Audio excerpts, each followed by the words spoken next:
fucking yikes. Okay, like that was fine. No, I mean it was not a good. It was not a good debate for Fetterman, and I mean his campaign knew that. Like they basically like were trying to expectation set before this. So like this isn't his fucking mo. I mean, look, yeah, it's. I hate to say this because I mean this is the elephant in the room, right? Which is he suffers severely in the debate environment. One, I mean he's like slightly an awkward guy anyway, but because of the stroke, like and like I saw people in the chat. But to be fair, I saw a lot of the Democratic primary debate between him and Kenny Walker and I can't remember and Connor Lamb. And he's not a great debater anyway. Even pre-stroke, like this, like debating is not his forte. For sure. No, it's not. So I saw people in the chat who were supporters of Oz, like kind of making fun, like, oh, he's saying, like making fun of him. Like, dude, he had a stroke. Like, yeah. Like if that's your argument against him, it's not a very good one. Like you can disagree with his policies and stuff like that. It's like when Republicans make fun of like Joe Biden stumbling. Yeah, he has a speech impediment. Yeah. Like, again, if that's your best argument, you should probably come up with better policies. Meanwhile, those same people are actively voting for a presidential candidate who fucking has dementia, basically. Yes, who's a fucking maniac, right? Like, yeah, come on, dude, and fucking talks like it. So, right, yeah, miss me with that shit. But no, like it was not a good performance for Fetterman. No, and Dr. Oz didn't have shit to talk about for policy, as you expect. No. But he came off really well. Like I think Oz's he came off a little bit more polished. Well, a lot. Yeah, more I think Oz's mission was to get anyone who is not a Republican voter, or maybe is a Republican voter and like is like fucking mastering on it, crazy. Like basically to take all those people that were that were nervous about voting for John Fetterman and to convince and to basically give them permission to vote for a split ticket, which I think he did. Honestly, like if people are gonna base their voting decision off of this debate performance, I think that he opened the door for a lot of folks, right, to cast a ballot for him. And look, I hope it is clear to people, and generally that's not the way it goes, but I would hope people would look at policy over just the sort of flash and bang kind of bits of politics. But as we know, a lot of people are just like, I don't pay attention to any policies. I watch a debate.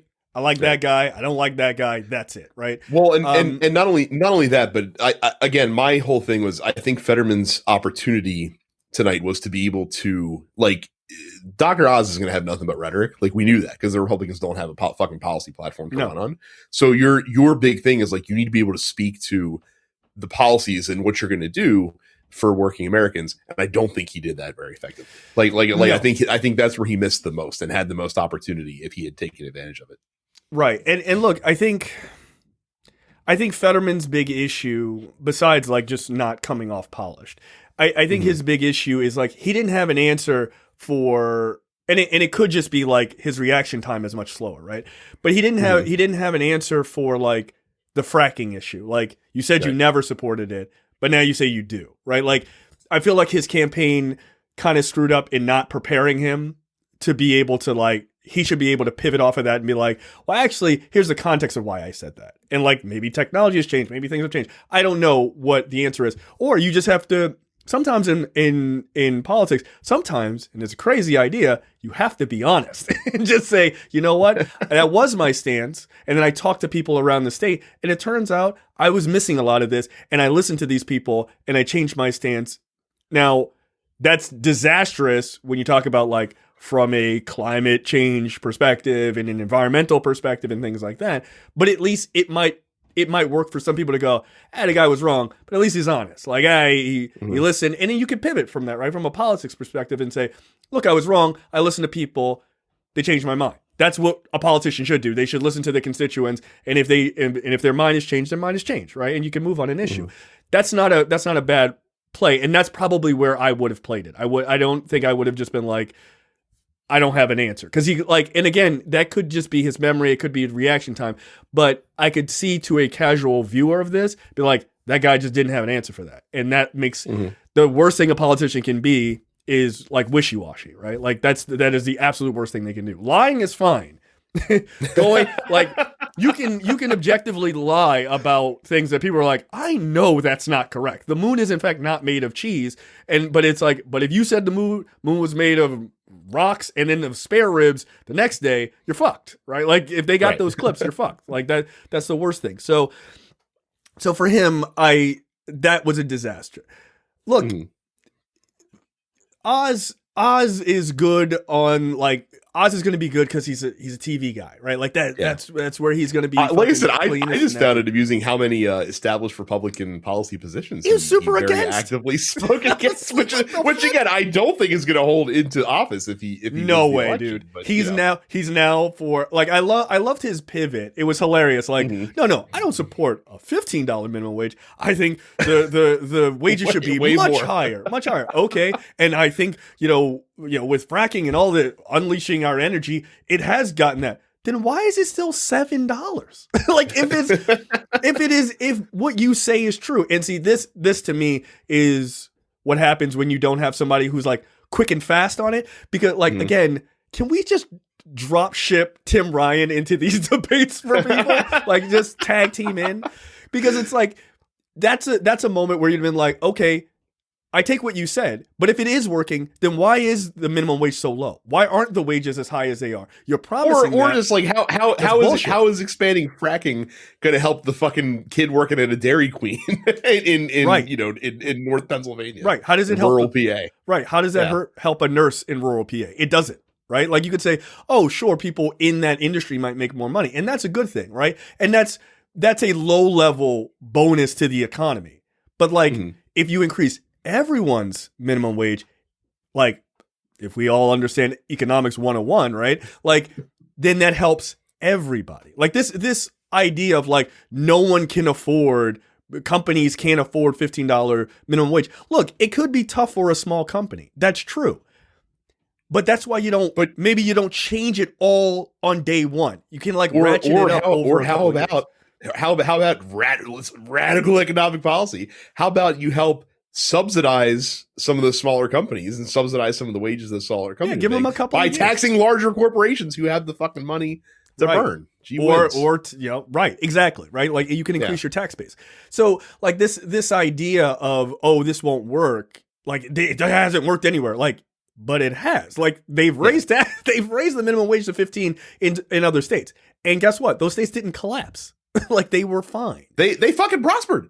Like again, when you get people that aren't used to having disposable income, they're not fucking CEOs that are sitting on it and hoarding it and fucking passing it down generationally. They go spend it. Like that's what people that just drives the economy further. I mean, look, if you don't believe that that's true, you can look at when Trump sent out checks to people. The reason why they do that isn't so people can take that $600 and put it in their bank account and never touch it. It was, I'm going to go buy a PlayStation. And that boosts the economy, dude. That money goes into the economy. It gets spent at small businesses, whether you run a pizzeria or something like that. People go and buy that pizza on a Friday night that they would normally buy because now they got $600 in their pocket. Or now they're making twice what they made before at their minimum wage job. Then all of a sudden they have money to spend on things, thus lifting the economy. This is Econ 101. This is not difficult. You don't have to take our word for it. Like you can literally look at American economic history. When you put right-wing fucking economic policies in place, it causes recessions. And when you put left-wing economic policies in place, the economy grows. Like it's literally fucking there in black and white. Right. Like I don't understand these arguments that, again, when you're a politician, you're allowed to just objectively lie about things that are objective facts. Like no, dude, like the states that have a $15 minimum wage are doing fine. Like they're doing totally fine. California is not is California financially suffering? No, it isn't. Like it's not. Connecticut, Delaware, Florida, Hawaii, Illinois, Maryland is going up to $15 where we are, is going up to $15 in 2025, right? Like minimum wage in 2022 right now in Maryland is $12.50. They're like, you could even say, look, if you even said, look, I don't support changing it overnight, right? Like minimum wage in Pennsylvania overnight is $15. Okay, I can even understand that argument. But I don't understand, like, okay, at next year we're going to put it to $10, and then in 2 years or a year we're going to put it to $12.50, and then after that, the third year we go to $15. I can understand that, and you have to do it that way, because to raise it overnight shocks the economy to a degree that's disruptive. Like you have to progressively do it. So. Right. So New Jersey is by 2024 is going to $15. Right now it's $13. Rhode Island, they're going to $15 an hour by 2025. Right now they're at $12.25. Virginia, like same thing, right? So it's this idea that you can't do it, it's impossible, is simply not true. Well, what's funny is that, again, like this, like we talk all the time about like Republicans shooting their own voters in the face. People in Pittsburgh and Philadelphia don't have to fucking worry about this shit. Like, trust me, their cities will take care of that. Like, they will make sure that the minimum wage in Philly and the minimum wage in Pittsburgh is closer to $15. It's the people out in fucking rural PA that are going to get screwed in all this. Exactly. The voters who vote predominantly for Republicans. Why would you support these guys who are just like, because like it's weird. It's a very weird thing that somehow rural voters or Republican voters, because not all Republican voters are rural, obviously, but like that they're convinced, they are tricked into believing this bullshit of like, no, you should suffer. Like suffering is good, right? Like that makes a real man out of you, a real woman out of you. Why? Why do you have to suffer at like making $7.50 an hour where you're doing this job that you're working your ass off? Why don't you deserve $12.50? Why don't you deserve $15? Well, because like that's a handout. It's not a handout. You have a minimum wage job. It is look, a minimum wage, if you really want to know what the definition of a minimum wage is, your job would pay you less if they could, but the government says you can't fuck people over worse than you're fucking them right now. So anybody arguing that it shouldn't be higher, you're basically, or like get rid of the minimum wage, because that's basically Oz's point, by the way, right? That's the undercover point of what he's saying. Oh, I think it should be way higher. We shouldn't need a federal mandate. Yeah. So you really think companies that could exploit workers and pay them less than $7.50 wouldn't? Yes, they would. I will say I am super amused by the simultaneous idea that's able to be held by Republicans, where inflation is out of control, but let's let the market fix it. The market's why inflation's out of control, you fucking idiots. Right. But and also, Joe Biden and inflation, I can't believe what they're doing in DC. Hey, have you looked at what the inflation rate is around the world? In Turkey and Greece, it's over 80%. There is a global inflation issue going on. It has everything to do with us still sort of kind of being in a pandemic. Like it has a lot to do with that. We're at 8.2% as of like yesterday. Yeah. What are you talking about? Like we're doing better than everywhere else in the world. I think that puts us like around like the 100th highest inflation rate currently. There are 100 countries that have higher inflation rates around the world. Is Joe Biden and the Democrats, are they in charge of all of those? Yes, Jay. Yes. the secret fucking deep state cabal. The Democrats have their spidery hands all over the world's economy to drive inflation everywhere. I always knew it. Due to our policies. Crafty John Fetterman cranking the inflation rate in Greece to 80%. Joe Biden literally made Liz Truss crater the pound in England to get her out of prime ministership after 8 weeks.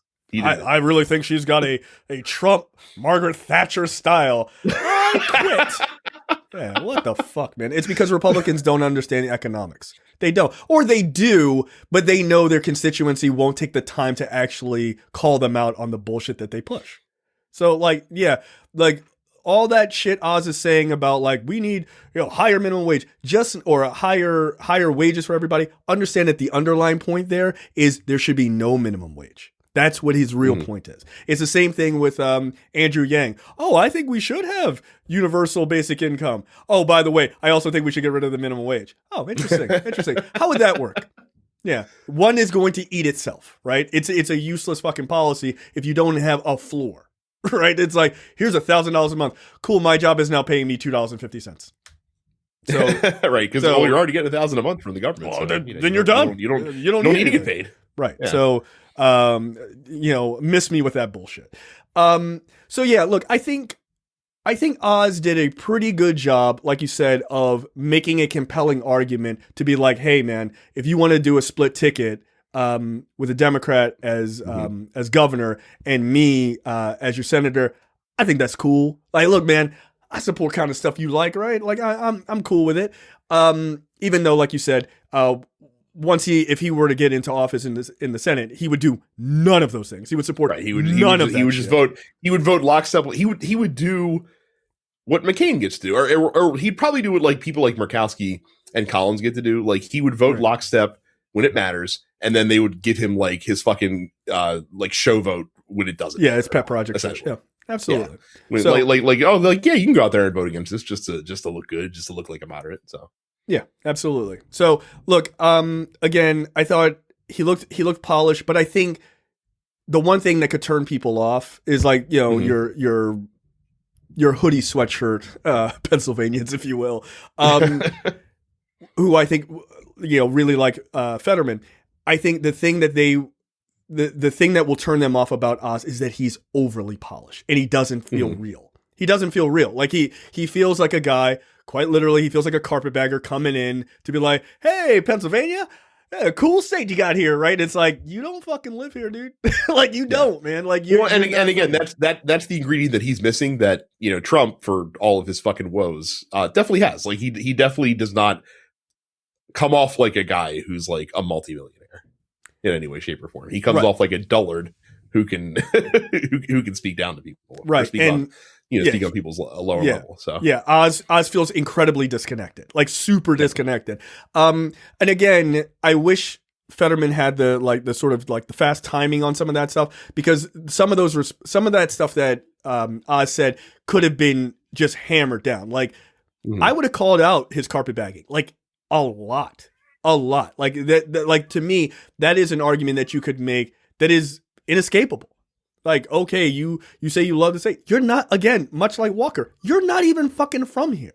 You're not, dude. Yeah. You're pretending you care about these people. Like Fetterman had the line a couple times of, I'm here to like help Pennsylvania, not to use Pennsylvania. That's a good line, but it wasn't delivered with like the level of oomph for obvious reasons. Like, because that's his point. It's like, yo, I'm not just trying to like jumpstart whatever fake political career I'm working on here. I'm actually here to help people. I have a history of helping people in Pennsylvania.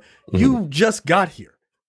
Like, you don't even know what grocery store we go to, dude. Like, you know what I mean? It's like I would have landed a couple more blows. So I agree with you. It wasn't a good debate for Fetterman at all. Like at all.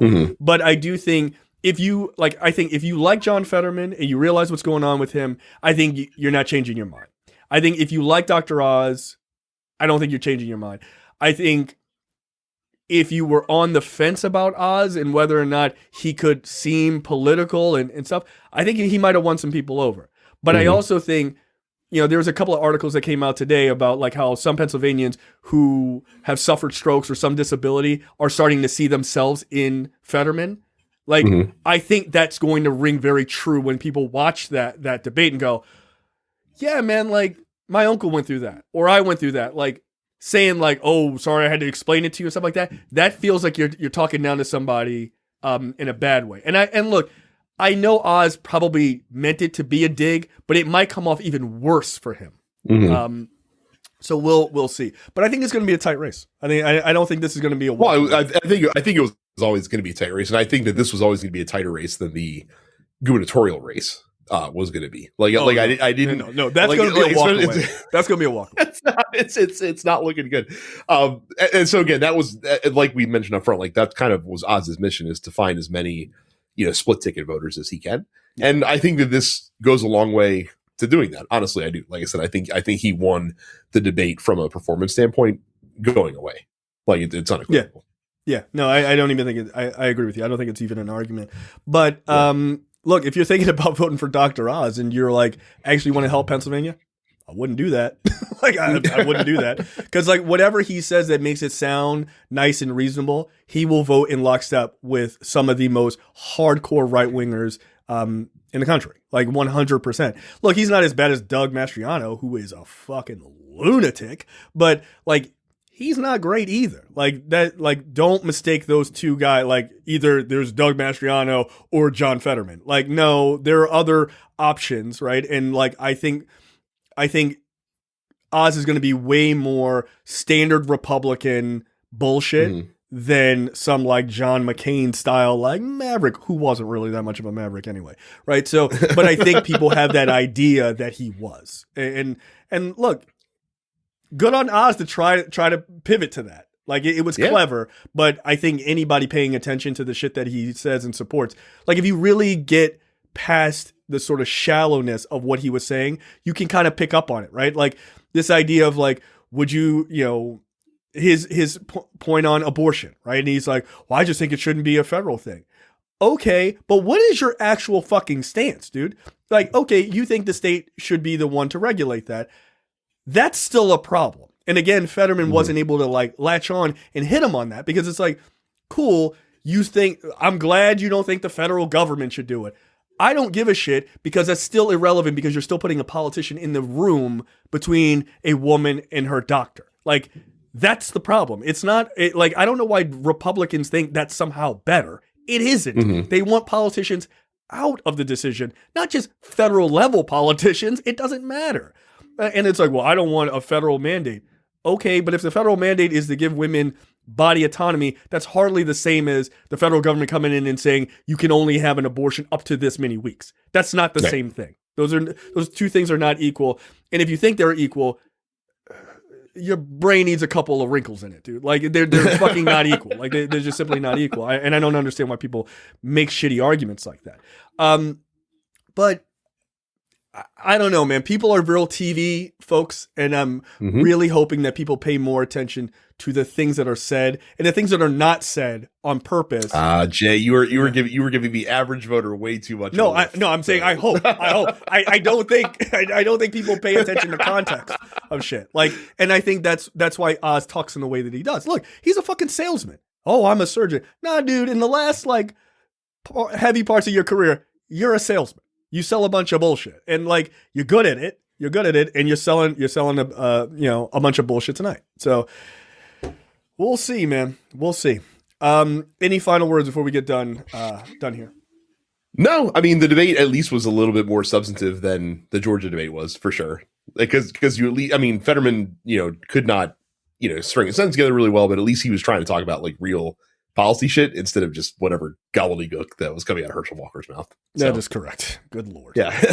Somehow Fetterman, even post-stroke, more coherent than Herschel Walker. Like, That's not a surprise at all. Easily. All right. So I'm going to actually end this stream, and we're just going to do our show normally. I'll just release it per usual. All right. So that's it for our debate coverage and post-debate for the Pennsylvania Senate race between John Fetterman and Dr. Oz, a.k.a. Tyson Fury versus Dr. Nick Riviera. All right, guys. We will see you guys next time. See ya. Okay, that's the end of the free portion for this week's episode of Look Forward. Make sure you go to lookforwardshow.com/premium. Sign up for premium content. It's only $5 a month or $50 for the full year.